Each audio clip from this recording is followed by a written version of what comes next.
Oke, jadi kelas opini 22 hari ini dengan judul syukur palsu bisa membunuhmu. Ya. Kamu kira sedang bersyukur padahal sedang menyerah. Banyak orang bilang, aku mah bersyukur aja, tapi nyatanya hidupnya gak kemana-mana.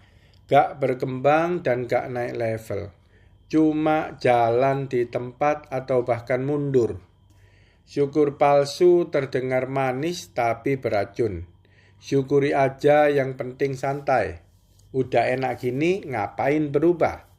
Lama-lama kamu nyaman dalam keterbatasan.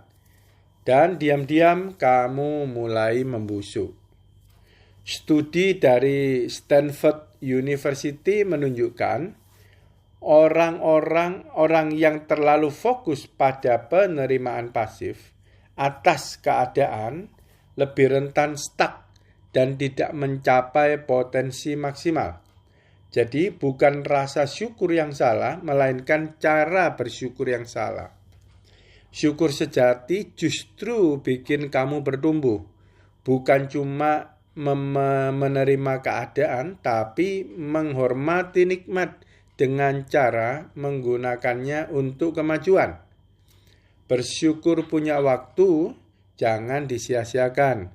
Bersyukur punya tubuh, dirawat dan dijaga. Bersyukur masih hidup, produktif, bertumbuh. Jangan sembunyikan rasa malas di balik kata syukur. Jangan pakai syukur sebagai topeng untuk tidak berubah dan bertumbuh. Syukur sejati adalah tanggung jawab atas nikmat yang dititipkan Tuhan padamu. Penutup, ingat, Tuhan gak kasih nikmat hanya untuk kamu nikmati, tapi untuk kamu pakai, olah, dan tumbuhkan. Karena syukur bukan hanya tentang rasa, tetapi tentang aksi. Kalau kamu merasa selama ini bersyukur, tetapi hidupmu stagnan, mungkin sudah waktunya ubah cara bersyukurmu. Wah, ini nemplok banget ya. Bagus sekali bahannya. Nah, sekarang kita cari inti sarinya nih ya. Kita cari opini. Ini dari saya pribadi. Nah, di sini ini ada dua yang kita mesti lihat siapa pelakunya pertama. Jadi ada satu orang dikatakan potensi optimal, gitu kan? Yang tadi di paragraf studi dari Stanford University menunjukkan itu ya. Ada yang tidak mencapai potensi maksimal. Nah, jadi satu orang dengan motivasi mau mencapai potensi maksimal. Satu. Yang kedua itu ada orang jangan sembunyikan rasa malas di balik kata syukur. Yang kedua adalah kalau orang itu malas. Jadi orang itu malas, dia nggak mau mencapai potensi optimal dari talenta-talenta dari kita pribadi masing-masing yang Tuhan sudah kasih. Gitu ya. Nah, jadi ada dua sudut pandang dua orang dalam memakai syukur. Ya. Jadi syukur adalah satu senjata yang Tuhan kasih melalui ucapan bibir kita. Dari pikiran disuplai dari hati. Ingat itu jalurnya ya. Nah, jadi ucapan syukur itu merupakan satu senjata. Contoh, ini pisau. Ya, satu senjata ampuh. Ini pisau. Kalau orangnya itu motivasinya baik, rajin, mau mencapai potensi optimal, dia pakai pisau itu bisa buat bekerja dengan baik, menghasilkan uang. Dia bisa jualan buah, dia bisa jadi koki, macam-macam. Pakai pisau itu menghasilkan potensi maksimal. Sampai maksimal. Oke, kalau orang itu yang mau. Ya, gak mau mapan. Terus yang kedua, kalau orang itu malas, ya dia pegang pisau tapi malas. Dia pakailah pisau buat sesuatu yang negatif. Dia nggak mau kerja, tapi dia mau nodong, mau jadi preman pakai pisau itu, menghasilkan dengan cara negatif. Nah, jadi syukur adalah satu senjata yang dahsyat. Yang kalau kita motivasinya benar, syukur itu akan merubah nasib kita. Ya, di sini dia ngomong, syukur sejati justru bikin kamu bertumbuh. Berarti kalau syukur dipakai cara yang benar, itu akan menghancurkan hambatan-hambatan pertumbuhan. Gitu ya. Seperti tadi pisau. Kalau dipakai dengan benar, untuk bekerja benar, dia akan menghasilkan yang bagus. Gitu ya. Nah, jadi tergantung dari si pemegang pisau. Tergantung orang itu nanti kayak gimana. Baru ketahuan nanti cara dia bersyukur. Cara dia pakai pisau. Gitu ya. Nah, sekarang kita lihat nih. Bersyukur itu harus sesuatu yang positif. Kalau negatif sulit, nggak bisa ngomong kalau negatif ya. Tapi kalau bersyukur positif. Kalau keadaan negatif, akak bisa bersyukur. Bisa. Bersyukurnya bukan dari keadaan negatif itu. Bersyukurnya dari keadaan positif untuk memerangi yang negatif itu. Gitu ya. Contoh, bersyukur punya waktu. Jangan sia-siakan. Nah, jadi kalau mau merubah keadaan negatif di kita, misalnya soal pekerjaan dan lain-lain, bersyukur punya waktu, jangan sia-siakan. Nah, jadi rajinlah cari duit. Akan merubah situasi yang mepet, yang nggak enak itu. Gitu ya. Jadi bukan syukur karena aku kekurangan, terima kasih Tuhan. Bukan begitu. Aku punya waktu, Tuhan kasih waktu. Aku ngucap syukur. Aku harus kerja rajin. Harus bertumbuh. Bergerak. Supaya menang atas kekurangan kepas-pasannya yang terjadi. Nah, jadi bersyukur itu atas sesuatu yang positif. Untuk menghancurkan yang negatif itu. Yang menghambat pertumbuhan itu. Ya kan? Bersyukur punya tubuh. Kita sehat. Ya kita kerja. Kita rajin. Banyak yang orang sakit. Gini gitu. Keterbatasan tubuh dia nggak bisa bekerja. Nah, jadi ini yang membuat kita bertumbuh. Rajin, Tuhan kasih aku tubuh bukan untuk males-malesan. Aku ucap syukur Tuhan. Hari ini aku sehat. Jadi atas positif. Kalau kejadian positif kita ucapkan, itu memuliakan Tuhan. Bersyukur itu atas positif.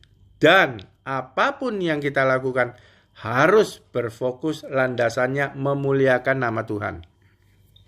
Gitu ya. Nah, banyak yang orang malas contohnya. Dia pegang pisau, dia jadi preman, jadi perampok, penodong. Nah, orang malas, aku mah bersyukur. Tapi hidupnya gak berkembang. Cuma jalan di tempat, bahkan mundur. Jadi dia malas kerja, gak ngapa-ngapain. Tapi dia bersyukur. Aku mah udah gini, cukup bersyukur. Padahal ada Tuhan beri potensi yang dahsyat di dalam tubuhnya. Tapi tidak bisa terpakai, tidak optimal seperti tadi. Karena malas. Nah, jadi syukur dipakai dengan cara yang salah. Gitu ya. Nah, terus syukuri aja, yang penting santai. Nah, ini kan orang males. Udah enak gini, ngapain berubah? Nah, kan orang males ini. Lama-lama kamu nyaman dalam keterbatasan. Ya, jadi dia ngomong santai, ngapain berubah. Itu serba pas-pasan semuanya. Di dalam keterbatasan. Gitu loh. Jadi di dalam keterbatasan yang gak enak, dia tidak mau berubah, dia males, nah baru dia ngomong syukurin aja gitu. Ya, dan diam-diam kamu mulai membusuk. Nah ini nggak enak sekali dia mulai membusuk ya. Mulai membusuk itu semuanya udah telat nantinya, gitu loh. Kamu mau usaha pun udah telat. Kamu badan sehat, sekarang sudah tua, sudah nggak sehat. Sehat sudah gini, sudah gitu, nggak bisa kuat tenaga. Nah ini membusuk udah. Gitu ya. Nah udah telat jadi. Gitu lah, nggak boleh itu. Jadi syukur dengan cara yang salah. Karena orangnya itu loh maunya gimana. Gitu ya. Nah, syukur sejati adalah tanggung jawab atas nikmat yang dititipkan Tuhan kepadamu. Nah, Tuhan kasih senjata, itu tanggung jawab. Tanggung jawab kita. Pisau itu tanggung jawab kita. Mau dipakai gimana? Gitu ya. Mau dipakai yang positif apa yang negatif? Ya yang negatif ya nggak bisa lah, jangan ya. Harus yang positif. Ya. Tuhan gak kasih nikmat hanya untuk kamu nikmati, tapi untuk kamu pakai, olah, dan tumbuhkan. Nah ini saya kurang paham ini orangnya menulis. Gak kasih nikmat hanya untuk kamu nikmati, tapi kamu pakai, olah, tumbuhkan. Nah nikmati itu kan dipakai. Terus ada tambahan olah, tumbuhkan. Nah ini benar. Jadi harus terus digenjot gitu ya. Bukan stagnan di tempat, bukan. Jadi kehendak Tuhan ajalah kita maju. Itu kehendak Tuhan. Ya, jadi dikasih syukur itu untuk menghancurkan penghalang-penghalang yang adanya di dalam diri kita. Bukan di luar. Penghalangnya ada di dalam diri kita. Nah, Tuhan mau hancurkan penghalang itu supaya kita melalui mengucap syukur, kita bisa bertumbuh. Nah jadi orang malas itu mapan banget. Gak mau perubahan. Lama-lama kamu nyaman dalam keterbatasan. Ini mapan. Gitu loh. Mapan. Jadi mapan di mana? Mapan itu di pikiran. Bukan di keadaan. Keadaan Tuhan mau kita bertumbuh terus. Semakin kalau bisa terus semakin naik, semakin meningkat. Tuhan maunya begitu. Ya, nah tapi kalau yang mapan di pikiran, lah itu nyaman. Nyaman itu bukan karena satu keadaan yang mewah, enak, bukan. Nyaman itu betah. Dalam keadaan keterbatasan, betah itu nyaman. Gak mau berubah. Nah gitu. Karena syukur bukan hanya tentang rasa, tetapi tentang aksi. Saya nggak ngerti tentang rasa ya, tapi tentang aksi. Nah ya emang bener lah, karena kita mau mencapai potensi maksimal. Gitu ya, jadi Tuhan kasih senjata, mengucap syukur. Ya, mengucap syukur dalam segala hal nggak gampang. Kalau halnya itu enak, itu gampang. Tapi hal nggak enak, itu sulit. Kita harus cari selanya. Untuk keluar dari nggak enak itu, memakai kata-kata syukur yang dasarnya positif, yang Tuhan pernah kerja di dalam diri kita. Tuhan pernah menolong. Dulu. Sekarang pun Tuhan pasti menolong. Nah, habis itu bergerak dong. Nah, maksudnya itu ya. Bukan Tuhan pasti menolong, terus diem. Dia nggak keluar. Jadi begitu ngomong keadaan tidak enak, ngucap syukurnya bukan keadaannya nggak enak, ngucap syukur bukan. Tapi ambil yang positif, kesaksian hidup. Ya, itu untuk menghancurkan yang kemalasan-kemalasan, keterbatasan, keterpurukan itu. Tuhan ajaib, Tuhan pernah menolong. Tuhan besertaku, pasti bisa. Nah itu. Jadi hancur itu penghambat-penghambat yang keterbatasan tadi. Bergerak terus.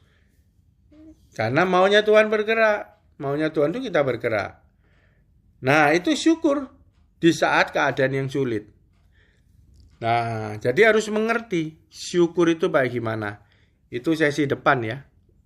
Jadi harus ada positifnya. Bukan yang keadaan terpuruknya, terima kasih Tuhan nggak ngasih keadaan terpuruk. Itu gara-gara kita salah langkah, begitu ya. Tapi Tuhan selalu menyediakan solusi untuk menang dari setiap pergumulan. Dan Tuhan itu ajaib, tidak ada jalan buntu. Tuhan sendiri adalah jalan yang ajaib. Gitu ya.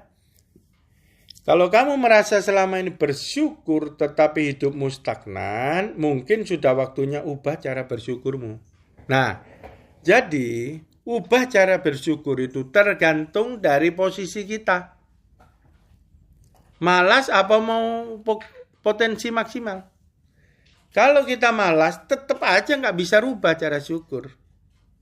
Tapi kalau kita berubah pikiran kita mau potensi maksimal, otomatis cara bersyukur kita berubah.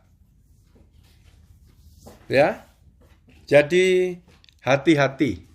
Syukur itu bisa buat kita maju, tapi syukur itu justru menjadi benteng malas kita.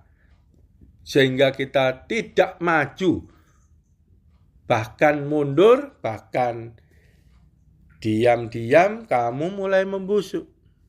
Jangan sampai terlambat. Ya, luar biasa. Minggu depan kita masuk pembahasan firman bersyukur. Tuhan Yesus